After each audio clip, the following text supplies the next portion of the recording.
Good afternoon. Thank you for joining us today. Carasoft Technology would like to welcome you to our ServiceNow Public Sector Tech Talk, Turbocharge your agency's success with delegated app development plus AI. Before we get started, I would like to quickly go over a few housekeeping items. Please note that all lines have been muted to reduce any kind of background noise during the presentation. If you have any questions throughout the webinar, please use the Q&A feature on the bottom of your screen, and we will do our best to answer by the end of the presentation or follow up with you offline. This webinar is being recorded and a copy will be emailed to you. Just to tell you a little bit about Carasoft, we are a trusted government IT solutions provider supporting public sector organizations across federal, state, and local government agencies, including education and healthcare markets. At this time, I'd like to hand the floor over to our speaker. Pat, the floor is all yours. Thank you, Sarah. And you can see my screen with ServiceNow on. Yep, looks good. Okay, great. Good afternoon, good morning, everybody. So I'm Pat Roche. I'm an advisory solution consultant from ServiceNow with our Creator Workflows team. And today I'm going to talk about putting AI to work for the public sector. So just like the commercial sector, public sector leaders need to stay on top of all the trends in AI, automation, no code, low code, which is moving quite quickly. And what that all means is these are tools to help you innovate quickly and move at scale, right? So we'll talk about some of the emerging AI and low code trends as it relates to the ServiceNow platform.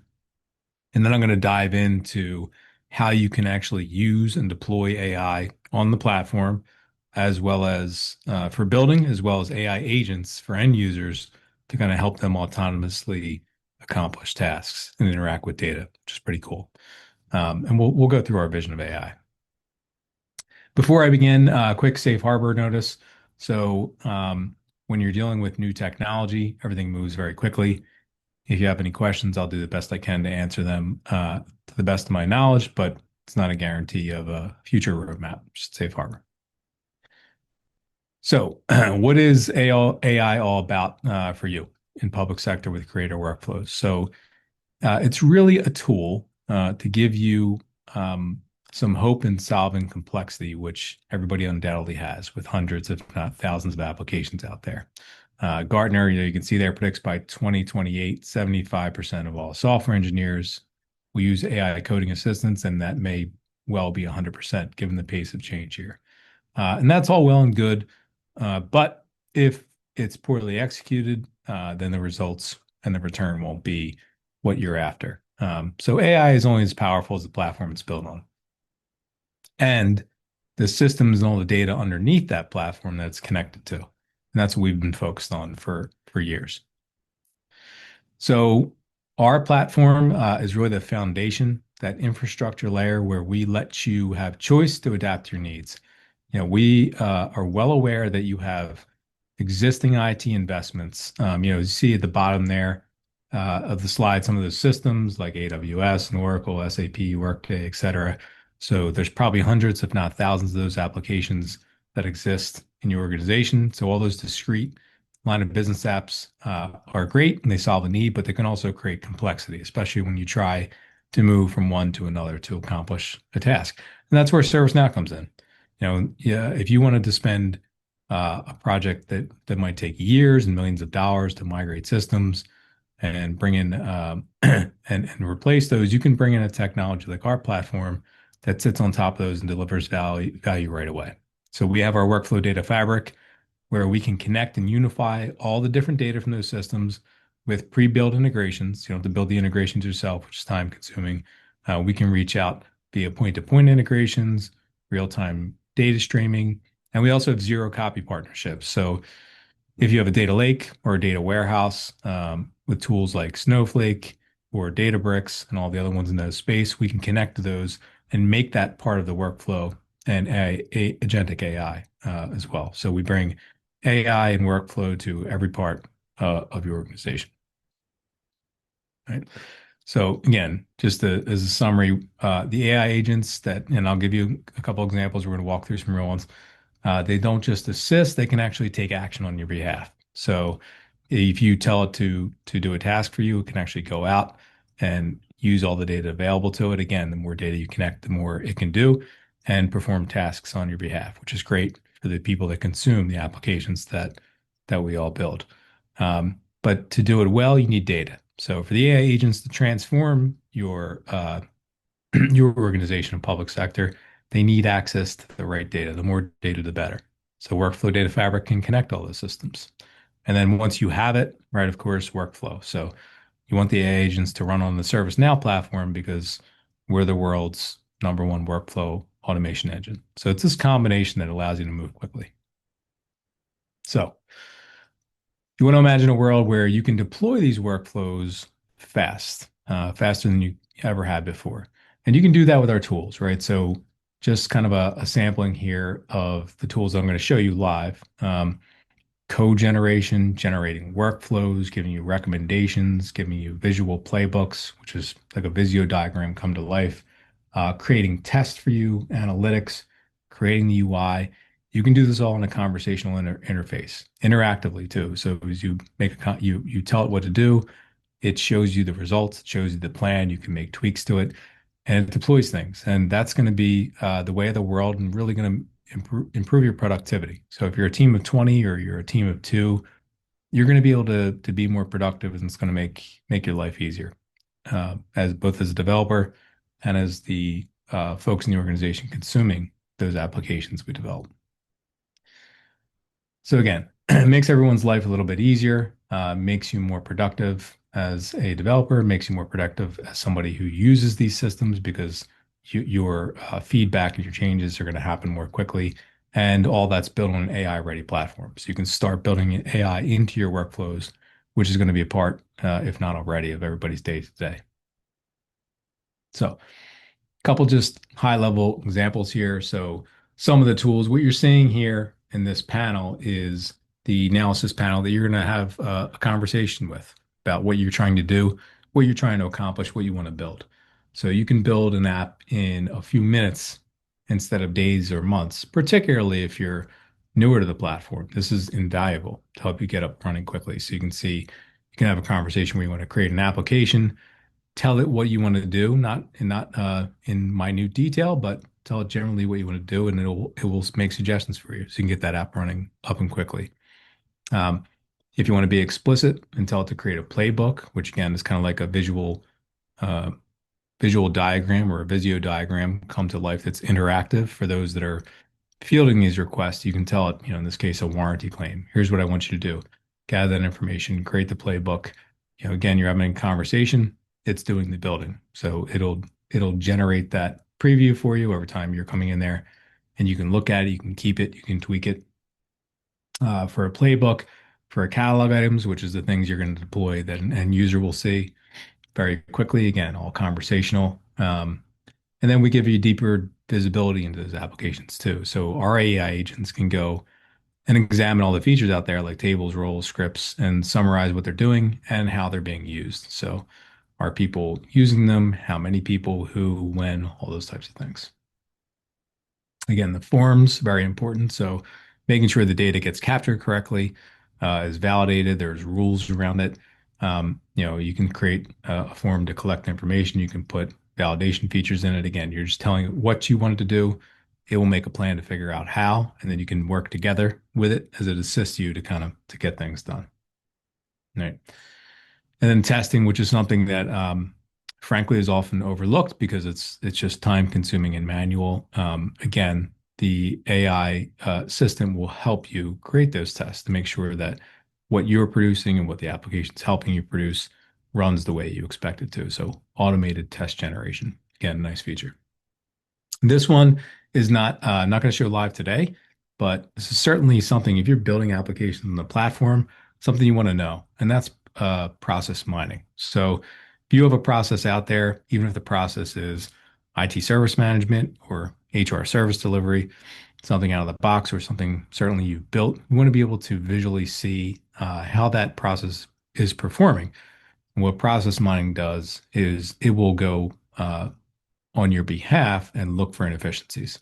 So we'll visualize those inefficiencies and make recommendations. So it'll say, between this is the biggest bottleneck between transitions of steps in a process, and it can also look at the work notes and analyze those for sentiment and reasons why those tasks are taking so long. So this is something that could take a tremendous amount of time, would probably involve a lot of people and be a big project on its own.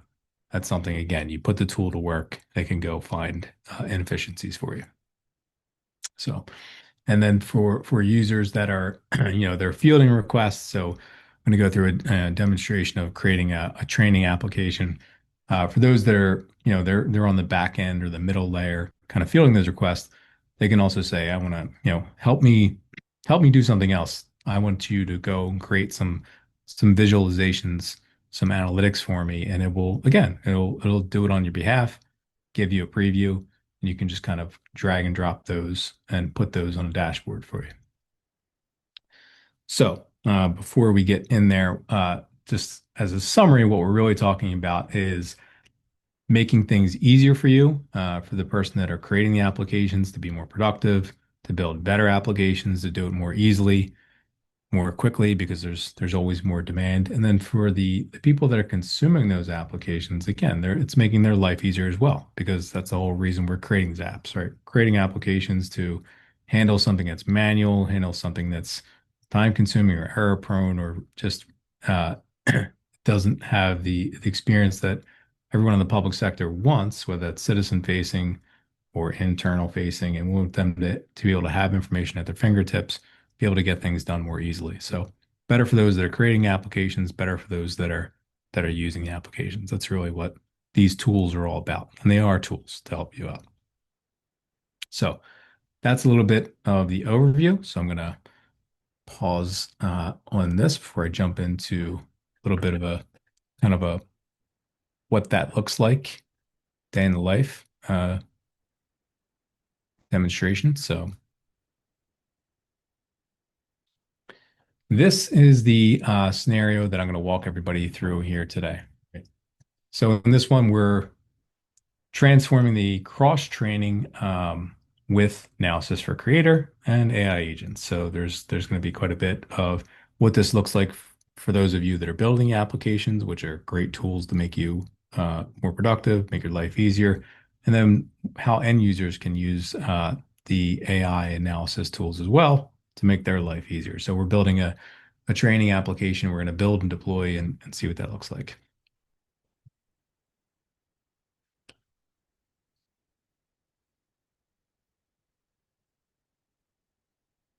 So when you log into the ServiceNow platform and you have things up here as your favorites, you might have Creator Studio, which is something that's easier for someone who's brand new to building applications, maybe simple forms to get into, and then ServiceNow Studio, which is where if you're a developer, you'll likely be spending a lot of your time. Now, if you're familiar with the platform, there is something called Studio out there that is still out there on the platform, the Legacy Studio.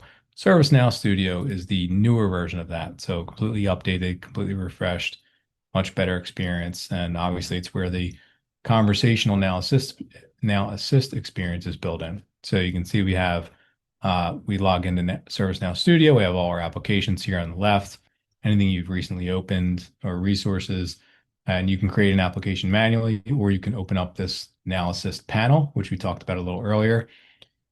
And here's where you get into a different experience, a conversational experience for building an application. So it says, hey, welcome. What can we help you do? Do you want to create a brand new application? Or do you want to update an application? Again, that's another option. You want to open up an existing application and start making changes to it. So we'll create one from scratch, create a new application, and it will start by asking you questions to lead you through the process. So what's the purpose of the application? So that's going to go into your summary. You're saying I want to create an application for cross-training in the organization and give it a name. And then we'll ask you, what else do you want to do? What features or functionality you want this application to have? And you can give it, general description, which is I want this to have a table for training topics, and then that'll be managed by a training coordinator and modified only by training coordinators. And the implication here is that you're telling it what you want to do, and the analysis AI agent is going to decide how. It's going to create security roles and access and permissions for you for training coordinators. So doing a bit of work on your behalf. Now you can get a bit more specific and say, for this table, I want to have topic name, session dates, an attendee limit, status, give it a couple options, who's the trainer for this training session. Okay, and then submit that, get a little more granular in your details. And then we'll follow up and ask you if you want to include forms for managing those topics, which of course you probably do, and a record producer. And you can say, yes, I do. And as well, there's additional tables. So I want one table for attendees to register for training sessions. And here's what they would say, a list which has the topics, and there'd be more fields named session, training mode. Make sure a record producer is created, set the table name, and submit that. And then you'll notice it's keeping track of kind of the conversation between you and your assistant saying, oh, you mentioned two tables, right? What's the name of the second table? What details do you want to track there? And say, okay, that other table is going to be to collect feedback from the attendees after each training session. The submitted feedback should be stored in a different table. You don't want it in the same one. Different audience might be using it. So you can submit that. And what fields you'd like. As you can say, they can select their training topic, give it a rating, make sure there's a record producer, and just say, let's see what we have, so far. So go ahead and create the app. So when you do that, it's giving you a preview. So you could do all this manually, go in and create the tables and create roles. You can see it kind of created the roles on your behalf, created record producers, did a bunch for you. So you can say, do you want to actually build this thing out or make changes? So you can say, well, there's a few things I didn't see yet, like a user interface for the people on the training coordinators. So you can ask for create a workspace for training coordinators who oversee and manage those sessions.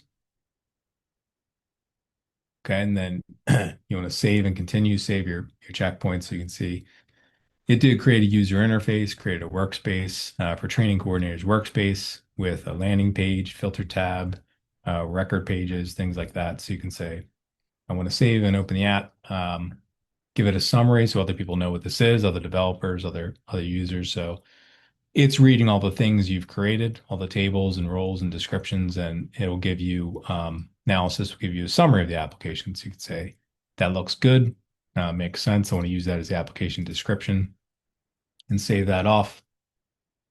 Okay, and then if you're happy with the base this, you might go ahead and say, I'm going to create that application, make sure that we're saving, we're moving on, we're continuing, and then want to add a few more things, right? Some automations. So if you click through, you want to add, you have a lot of different choices, a lot of different tools at your disposal for automations. If you want to create a workflow, right?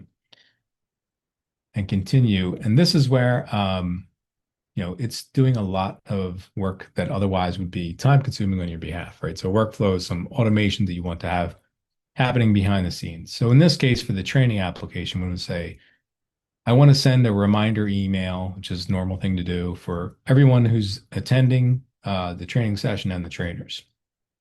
So what do you want that workflow to do? I want to create a job that goes and triggers to run it every day at 2 a.m., looks up all the training sessions whose date is 2 days from now, and looks up the attendees and trainers and sends them all an email. Right. So when you generate that, this is where it'll give you a preview, right? So you have the option to kind of see what it does and change your mind and make alterations and things like that. So you can see this is actually creating a workflow that's going to run every day at 2 a.m. It's going to look up all those records, and for each one of those, it will send you an email, right? So you can say, I want to save that. And then you see it does output a workflow. So here's a trigger every day at 2 a.m. I want to look up all the training sessions that are coming up in 2 days.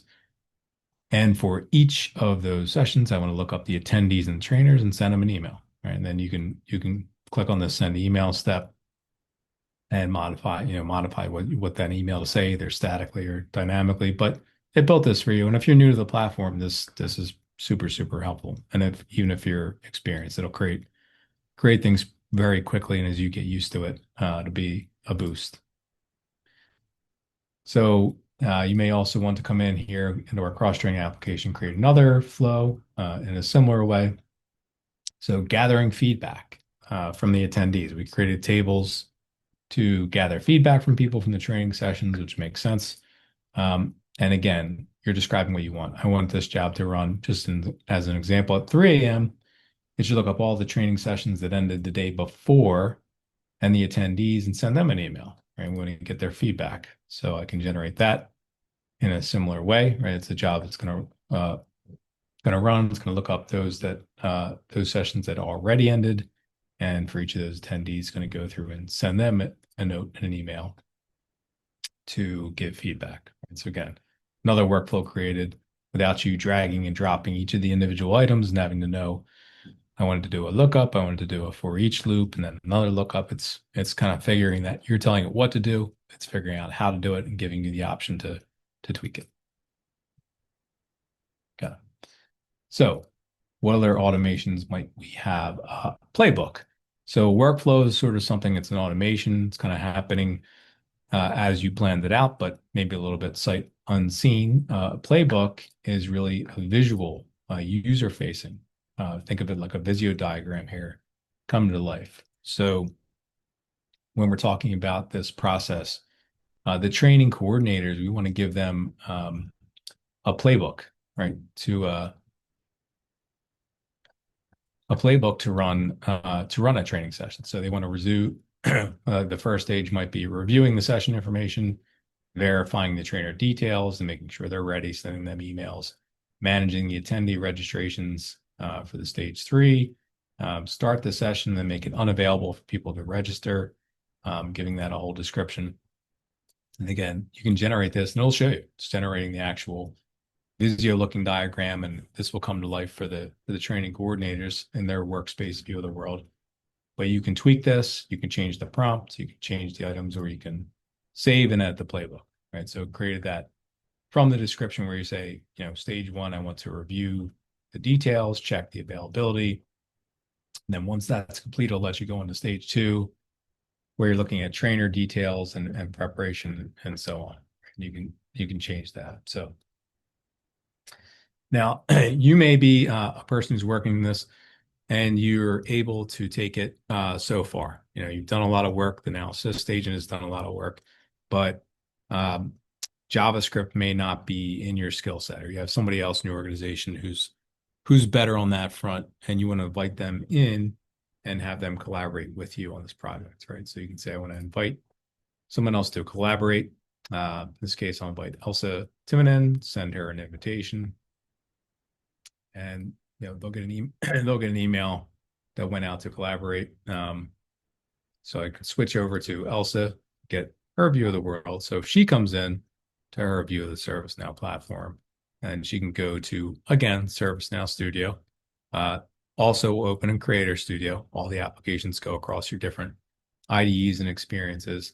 But she's going to lend her experience for JavaScript to do something, something a little more advanced and create some utilities. But with the help of the analysis agent. So we go back into that cross training application. We want to do a script include, which is going to be, like it sounds, a script that other applications can include and access to perform, in this case, like a utility function to check some information. So if I say I want to create a script include and give it a name, it's the cross training utility. Ajax enabled means it'll run live in your browser. And this is where more expertise comes into play. You have to know JavaScript, and you have to know our JavaScript API to do things, or at least you did. Now you can use the tools to come in here and say, it will generate code for you. So again, you're going to tell it what you want it to do. It knows JavaScript. It knows our API. It can help you out there. So if you say, here's what I want to do. I want to create a script. Now I'm collaborating with the first developer. I want to create a script include function to query all the training topics and the attendees limited in the variable, aggregate that together, and make sure we're not exceeding the total limit, right? So what we're going to do is make sure if we're over our limit for the training session, then we're going to let people run a validation, not let people register. So it will then generate the code for you, just like you're generating a workflow or you're generating a playbook or catalog item or any of those other objects that I showed you earlier, it will create the code for you, right? So this this does a lot of the heavy lifting. You don't have to know JavaScript. Well, it would help if you know JavaScript, but all the details of our API, you can tweak this. So it's not you're looking at this as a trained developer and you notice it's not quite what you want. You can tweak the prompt or you can accept it. You can change it manually, whatever you want. It's just a tool that's assisting you, right? So you can say, I want to look at the topics. I want to aggregate all the items together and get a count. So you see that, and this may look great. Saying if you're running a count, if the count is greater than the attendees limit, return true, not false. So that's something that someone else can use, right? So go ahead and submit that. Select the user role that can access it, and then that task is done. So go into impersonate an end user. So we have a couple people, developers, sort of on the back end working together, working hand in hand. Someone is creating kind of the foundation for this. If they decide there's something that is more advanced, they can add a collaborator, bring them in. They can work on the same application, deploy it. We have something I'm not going to run through today, but we have governance around deployments and changes and making sure that your pipeline is running from dev to test to production and the right deployment steps are being used and tests are run and all those good things for those developing applications.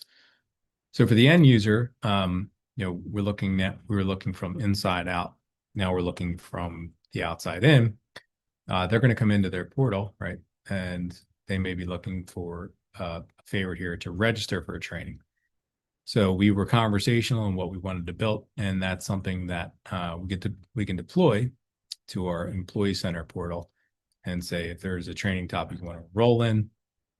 This is what I described. This is what we described to the Now Assist agent to build for us. So we built the tables, we're building the forms. It built the drop downs for us because we described them. So we could say we want to build it for cloud computing, and the topic is machine learning. Select the session, date, time, and we can go ahead and submit that. Right. So on your behalf, that's now been submitted. And then there's training coordinators. So we went, one of the steps that we took there earlier was create a workspace for the training coordinators to manage all these sessions, right? So if I log in as a training coordinator, then I can come into a workspace. So it's going to be this cross-training management workspace.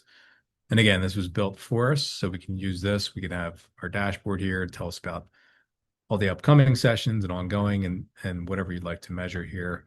Concluded sessions, how many per week we're running, all different statistics and analytics there.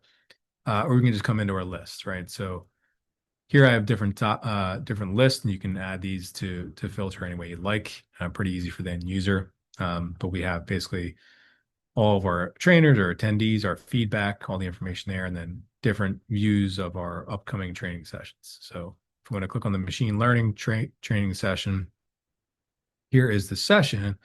And then I also have the playbook. So the playbook was something I described earlier, which was like that Visio diagram come to life.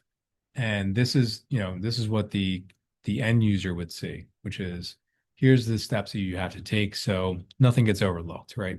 And it can combine user-facing interactions with workflow in the back end, right? So the first step of that playbook that we created just through a description and conversation was for the training coordinator to review all the information like the attendee limit, the registration deadlines, and prereqs. So they'll say, yeah, I went through and did that. And as an automated task, now, the workflow's gone and looked up all the trainers. And so for each of those trainers, we want to send them an email. So it's interactive. So you can say, okay, well, here's what I want the email to say for all the trainers. Go ahead and send that out. You can see for this one, there's just one trainer. It's going to go ahead and send the email, right? So you can click that. So it's a mix of automation and manual steps if that's what makes sense for your process. But you can go ahead and send that. That's on the training side. For the attendees, you want to, again, look up the attendees for the session. That's those users who registered, like we did a minute ago in that session. So we'll say, want to look up all the attendees and send them an email once, and it'll only let you in there as you specified in the process once the previous step in the process is complete. So you can say, I want to look that up. and send all the attendees. And then when you're ready, day of the session, you can say, I want to start it. This could be automated, of course, to automatically trigger, or the training coordinator can kind of come in here and say, I want to update it. And what that will do is lock the session out so nobody else can register for it. So they're going to update it and say, okay, session's already started. We're not allowing people to register for this one. They have to go to the next one, right? And then the last step in this process we define is to review the feedback for the attendees, right? So one of the workflows we looked at was sessions that are completed. After a few days later, we're going to go out and send the attendees an email for them to come and fill in feedback, and they can come in here and say, this is the feedback table that the analyst created for us. They want to come in and say, my feedback is a 1, 2, 3, 4, 5, and give my suggestions. So feedback for different users, and they're going to say, if it's a 1, the trainer seemed underprepared, or a 5 is great. They explain the complex concepts in a simple way. Love the real world use cases. So that's great. You can evaluate that feedback, but you can do more, right? So I showed you the analysis panel for someone who's building an application, but also someone who's working in the application can use the analysis panel to work with AI agents. So the agents are something that you can deploy in the platform that will do tasks autonomously on your behalf with the information available. Right. So if I open up that Now Assist panel for the training coordinator, they have data available here, right? And this data could reside in the system or it could reside elsewhere. They could pull that data back, right, from perhaps a training or learning management platform. And you could say, suggest high demand sessions for next quarter, right? And you can utilize the training demand prediction tool, which is an agent that's been deployed in the platform. So you can do the prediction. And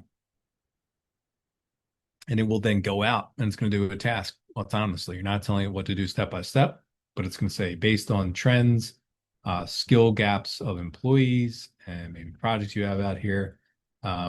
Here are some of the high priority topics: API development and integration, cloud architecture, and it will ask you to give details, a topic name, a date, attendee limit. So it went through and analyzed some of the data and said, these are things you should consider. And again, it's assisting you, so you have final say, of course. And you could say, all right, go with cloud architecture and deployment, schedule it for Monday, set the attendees limit to 60. It'll be a virtual session, and it can go ahead and create it for you. So it's creating the records too. So the record's been created, added to the upcoming sessions. You can kind of see it there. You can view the details, gives you a link, so it's putting it in there. All right. And if we go back to our list here, we have our training feedback. What's another thing we might want to have an AI agent do for you? And you can imagine this in the future, right? So this is deployed on the platform. Analyze that feedback. So you can see here's all the feedback. It's a rating for the topic, the suggestions for improvement, for strengths and gaps, right? So again, you're going to use another AI agent that you created and put on the platform to say, give me feedback. Sentiment analysis, it's using LLM to run through and give a sentiment analysis. So how many positive, neutral, or negative tones, recurring themes, you can kind of expand this out. So if you're looking for, you want to track a trainer performance individually, you might be evaluating one particular trainer who runs a topic. And you can see, here are some of the recommendations here. Below average, feedback about the content being too basic, et cetera. Some of those feedback that you can actually use to improve the session and kind of coach that employee along, right? So that's something that you can utilize during the course of your work. And again, if you're someone on a more practical level, you're using this application, you're a training coordinator, you have some data, some charts here. You don't know how to create them necessarily, but you know what you want, not how you want it. So you can come in and use the panel and say, create me a data visualization.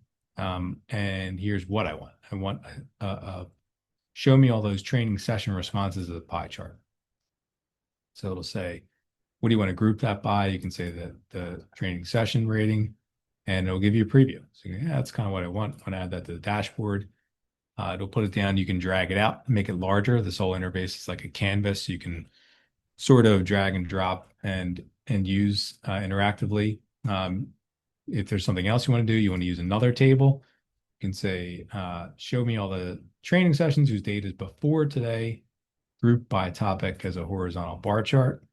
And there it is. It'll show it to you. So you can go ahead and add it to the current dashboard, sort of expand that out, and that will add it for you. So um, bit of a tour there. And what we did was sort of give an overarching theme of AI on the platform, centered around the creator workflows, which is building these applications at scale quickly, using the tools to help you, right? So you're you're in control, you're building the applications, you're using the tool to assist you. Here's what I want you to do. Show me your plan, show me the preview, and we'll move quickly, right? And I'll generate tests. I'll do some of the things that are manual and tedious for you. And then you can deploy those applications quickly. You can bring in other collaborators where it makes sense. They can use tools to help them write code if you're doing something more complex that is easier to do in code than something that's the 80/20 out of the box drag and drop solutions. You can do that. And then for the people on the other end, they can use AI agents to help them run their training session. Give me summarize all the feedback. Where do we see improvement? What's most in demand? Okay, this is in demand. It makes a suggestion for what's most in demand. It makes sense to schedule. It presents you with the information, and then again, you're in the driver's seat. You can say, "Yeah, that makes sense. Let's schedule that one." Or we have feedback on this training session that's not going very well. We need to make changes before we schedule that one. So it'll help you there. And again, it helps in simple tasks like this too. When you're looking at analyzing the data, you don't want to have to remember, or it's not your day-to-day job to create reports and dashboards and know how to do everything in the platform. You can just come in and say, here's what I want. I'm going to see the data this way. Show me what it looks like. Great. Add it to my dashboard, and you're done. So what it's really all about, as I said, is making life easier for those that are creating the applications with our creator workflow tools like App Engine, ServiceNow Studio, Workflow Data Fabric. And it also makes life easier for the people that consume those applications you're building. So it's great. We've got all the data. The data is either on the platform and maybe it's external. We're using it like it's on the platform with Workflow Data Fabric. And let me put it to work. Send one of these AI agents out to do some tasks for me and be more productive with my day. So you're in control, but you get a boost of productivity. So that is a little bit of some of the overview of what we can do with AI in the public sector and do it in a collaborative way. So uh, thank you for your time. Hope you found this interesting. And it's certainly it's the future, but it's also now. So I'm going to pause there. See if we have any questions.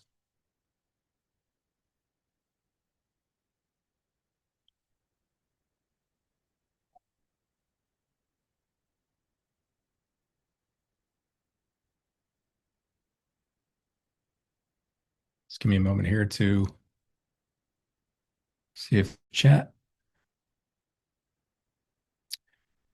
Okay, let's go through these in no particular order. Can you elaborate about zero copy from Snowflake and what does it mean? Good question.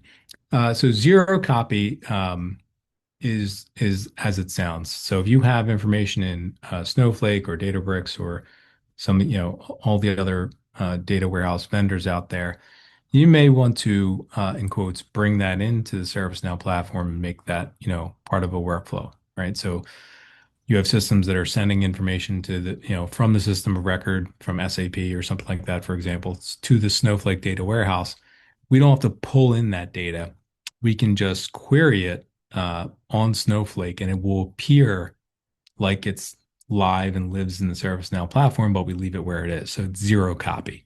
So that means, we basically connect, the data will query out there, but it will look like the data is live. So it's really, you're not incurring the overhead of kind of ETLing in all the data in the ServiceNow platform, but you can use that data like it's live in an operational workflow or an AI enabled workflow. Um, how does human in the loop fit in those of AI agents used? Yeah, so it's a little bit like we described, right? So what you're doing is you're telling the AI agent what you want to do, and it's usually in most cases coming back with a plan and telling you, here's what I did. And you can get a more detailed look too and say, it'll tell you, here's the steps, here's the data I used to come up with my plan. Here's my plan to execute that. Does that make sense? Or do you want me to go check more information? So it's just doing a lot of manual tasks for you, but you're always kept in the loop. In that human in the loop, which even if you're developing the application, same thing. You're telling what to do, it's showing you the plan, and you're kind of in the driver's seat. Do you want to accept it? Do you want to get rid of it? Do you want to change it? So you don't want to just at this stage anyway, I would say you don't want to just send it off and have it do anything sight unseen without you in a loop. And we are not coders, and we try to use ServiceNow with configurations as a no-code solution as much as possible. AI agents assist us. Yep. Yeah. Does it assist you for configurations? Yeah. So that would be, more an example on the build side, on the build agent side to create all those objects for you. So if you want to come in there and say, I want to create an application like we did here to capture training information, it will um, it will automate that as much as possible for you, even without a developer coming in who's writing custom code. You can go quite a long way with that without writing a line of code. It's only when you need to bring in some complexity, writing code or things like that that you can. But again, that can be helped as well by the agent. Um, what scripting languages do we need to use ServiceNow for? So JavaScript is you don't need it per se, but if you we're not coders, used to configuration. Again, you can build applications, to be clear, with no code whatsoever. So you just drag and drop and build your applications. You can use Now Assist to build applications. If you're comfortable with that, or you have some need for that, it would be JavaScript, but you do not need to know JavaScript or learn JavaScript to build and deploy applications. Licensing requirements for Now Assist and ServiceNow Studio. ServiceNow Studio actually comes with the platform. So Now Assist is usually usually part of a Pro or Pro Plus version of your workflow, but Legacy Studio and ServiceNow Studio were actually out there as part of the platform. If traditional bots work, why do we need agentic AI? So yeah, traditional bots and I'm making an assumption here that you use something else we have on the platform like RPA, robotic process automation. So they do work. It's kind of like almost like a macro scripting where it's recording your actions and doing things step by step. Agentic AI is really it's doing you're giving it kind of like what you want in the context, and it's sort of figuring it out without you kind of showing it step by step all the I want you to do this, then that, then that. It's kind of coming up with a plan using LLMs or large language models in the context you give it, and the data it has to come up with a plan of action and do things autonomously on your behalf. So it's kind of going a step beyond some of the traditional automation that's out there.